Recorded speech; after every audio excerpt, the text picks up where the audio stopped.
The crime wave should not be uncontrollable. We just have to commit to it every single day as our top priority. We know that crimes are committed by criminals.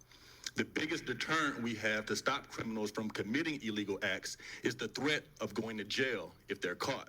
But if the consequences of getting caught and going to jail is no longer a threat because you can commit a crime and be right back on the streets in a couple days, we've dramatically weakened our biggest deterrent. As the city, we need to ensure our police officers have as much resources and support as we can reasonably provide. The officers that are our front line, and in order for them to be effective, their legitimate efforts must be upheld by the court system. Right now, our criminal court and judicial system is failing us. One, because too often we have violent offenders getting low amount bonds, and two, the dockets are moving too slow.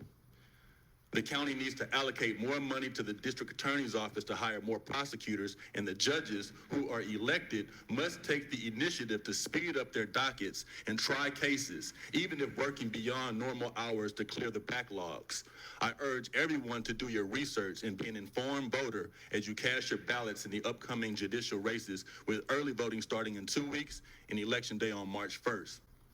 In a criminal case, Mayor, the prosecution either has the evidence to present a case or they don't.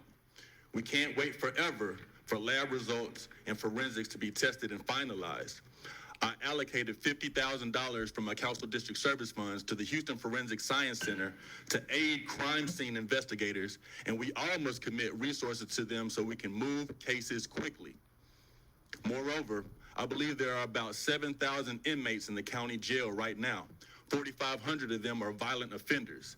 I've been told we don't have adequate capacity in our jails, so we need to consider if those in jail on non-violent offenses need to actually be there, or we can release them on monitors and make sure we have the capacity to jail all the violent offenders that we will catch. Finally, we also must look at the true root cause of crime. Crimes are usually committed by people who have no discipline, no respect for authority or persons, who are uneducated and lack employment opportunities, many times due to systematic obstacles, but nonetheless, we must address. If we are to be tough on crime, which I am, we also must be as diligent in helping uplift people from communities who need our guidance and support. You can't expect a person to turn from a life of crime unless you give them an attractive alternative.